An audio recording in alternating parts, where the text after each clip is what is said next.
And the people that are kind of open-minded to adapt are the ones that usually do well. The smart people analyze who they're talking to right from the beginning of the conversations. AI will do that for you. Imagine you feed AI all the questions and answers that you have that your prospects and clients ask, and now not only can prospects come and ask questions, but also your clients. AI matches itself perfectly with who is this talking to or who is this texting to. The more you talk about it, the more you hear about it, the more you understand it, the more you can use it. Welcome to my legal academy, helping lawyers work smart, scale fast, and enjoy life. So let's get into the AI talk.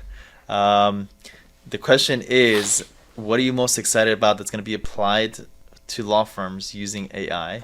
If you don't mind, I'm going to start off with one that I'll share with you. Go ahead. So a big issue with signing up clients is qualifying your leads. Qualifying the leads means which of these leads are actually can be signed up is one, and two is getting in contact with them. Right? Those would you say those are the two biggest issues? Yes. So what if AI can qualify your leads for you?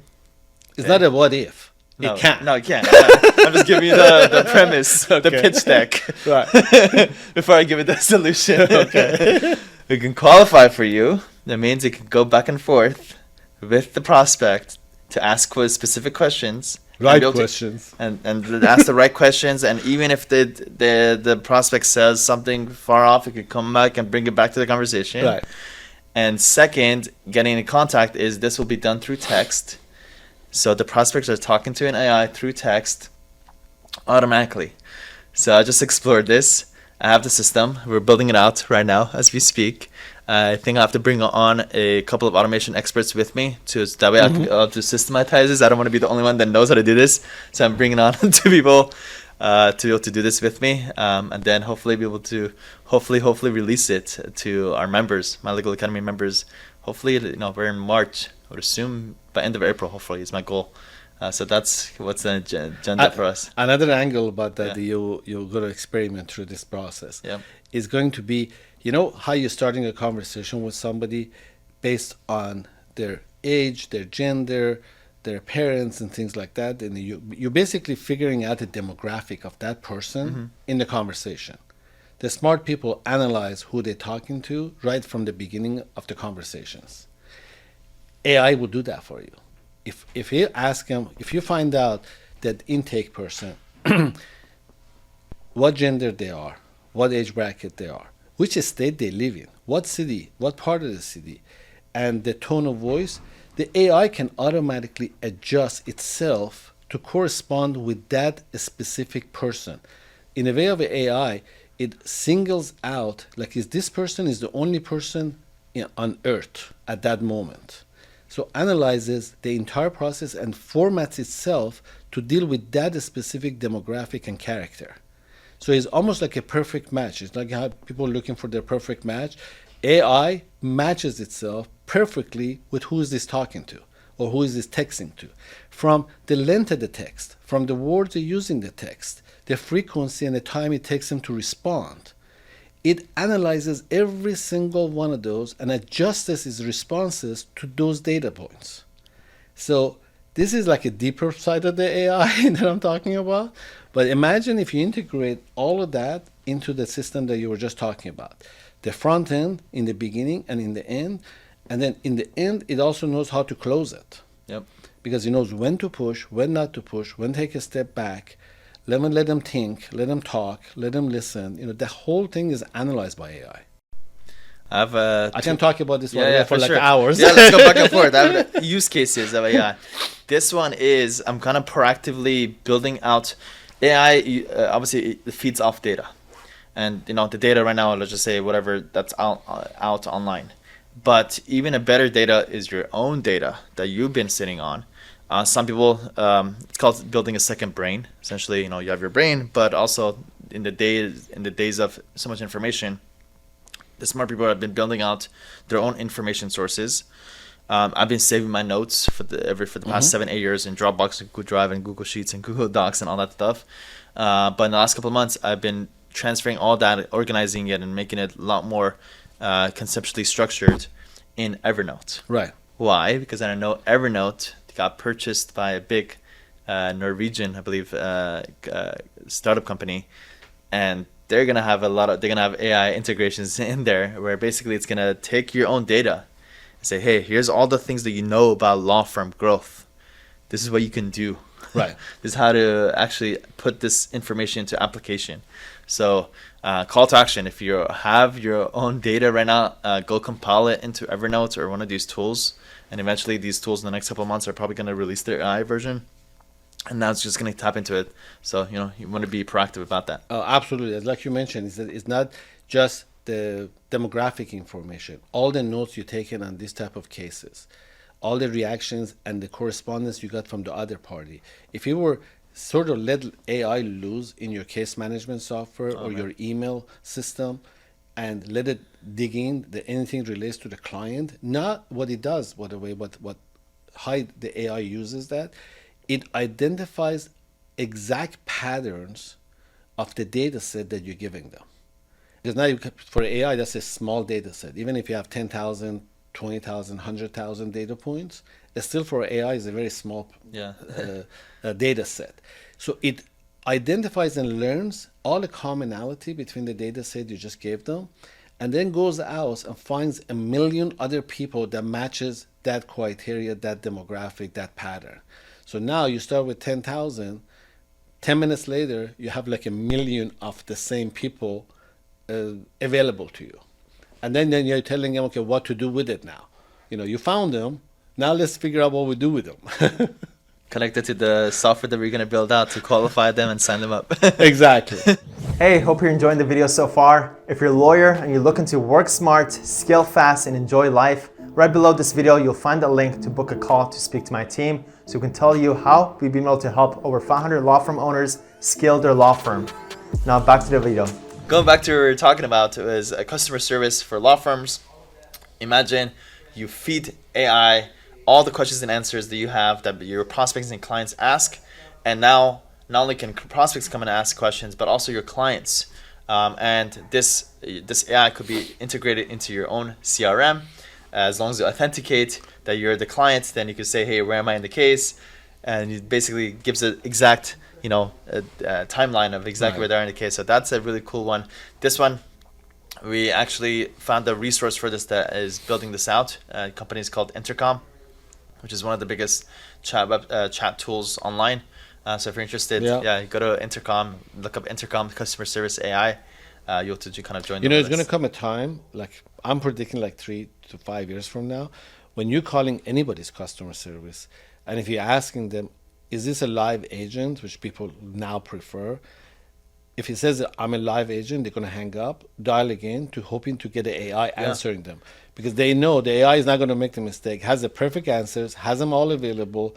Nobody has to escalate. Let me go ask my supervisor. Let me ask it's like there is no supervisor. It's just a worldwide world of information. So I'm gonna have the perfect answers for you, and everything I say is confirmed because the company behind it let the AI be able to make those decisions, and they're accurate decisions. So that's I'm predicting for sure in the customer service that you brought up, and everything else in between. You pretty much. It's like in the personal injury field, when you move from the intake into the case management, they're human beings deciding what side of a treatment the clients need and how often and this and that. Well, you just basically put the information into the system, have an MRI or X-ray or diagnostic done, put that in the system. The AI having access to millions and millions of similar situations and treatments and results will dictate what needs to happen next and who needs to do what kind of treatment. So all that case management, basically the ones I said that the case manager, if she leaves, I don't know what to do with she's going to leave and you're going to be replaced with some machine that is going to make all of those decisions for you. And pretty much the case management software that apply AI first will eventually be the winner. Let's make some predictions. So which case manager do you think will be the first one? I have one in my head that I know probably is jumping on it. Well, me too. I don't know if I should name names, but I think that the 3 contenders for this thing is Filevine, Clio, and Litify. These are the top 3 contenders for that. And Filevine is very techy, and they have a good technology, and is very flexible and adjustable, and they have APIs for connectivity. So does Lidify and Clio, but Filevine is probably the most customizable system that is going to be catching up. But whoever does it wins. The fastest. The fastest. Whoever comes out with the fastest, most accurate, because AI implementations always in the beginning are not 100% accurate. So you need to tune them in. And that tuning in is very critical on having a successful AI implementation. Just like ChatGPT has been doing. You know, the first one's crashing every 2 minutes, answers not correct, and this and that. And sort of like 3 months later, it looked like they... It went from the dumbest lawyer to the smartest lawyer. Like Exactly. literally, it's the only time you could literally say that. It's dumbest to smartest lawyer overnight. Exactly. Imagine if you could do that with your staff. Wouldn't it be a game changer where you can take a not so smart staff and turn it into a really amazing staff in 3 months or less? That AI can do that. And for some part, they've been a slow buy. They should have done it in 3 days, not in 3 months. And I was going to bring up another topic, which I don't want to get into now. Maybe we'll explore it another time, which is the number one biggest challenge that law firm owners have. Well, again, we'll get into details later. But one of them is people. People, whatever, in different contexts. Exactly. So we definitely see, both of us see definitely a shift to the smart law firms that will rely less on people and more on systems and AI. And again, it's important not to be scared of these things or talk down on it. I think, like, adaptability. Does that hurt? Yeah. People need to learn to adapt. Yeah. And not fight it. It's like how we adapted to this virtual thing, how we adapted to have a hybrid work from home and work thing. If it wasn't because of the COVID, nobody would adapt to any new changes. COVID sort of faced us. Don't mention that word, by the way. Right. But it forced us to be adaptable Yeah. and adapt to changes very quickly because we don't have a choice. But I think if that continues with the practices, they continuously adopt new technologies, new methodologies, new processes, new thinking outside the box, that contributes to their success tremendously. Right. And you need to adapt, as you said.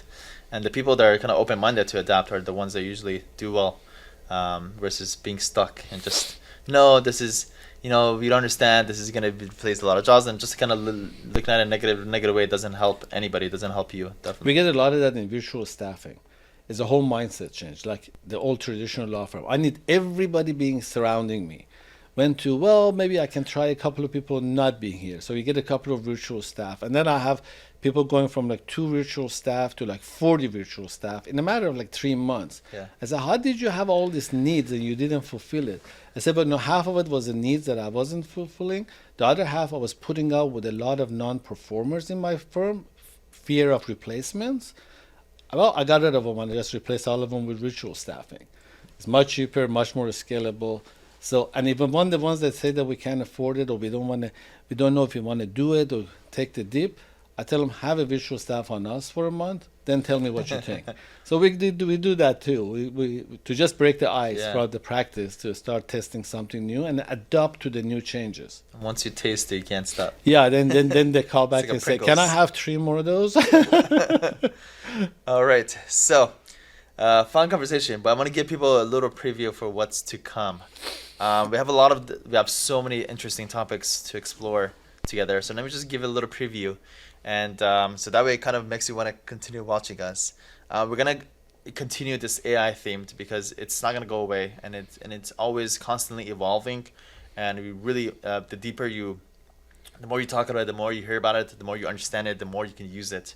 So we want to continue that conversation. We're going to talk about qualities of successful people, which I think is huge.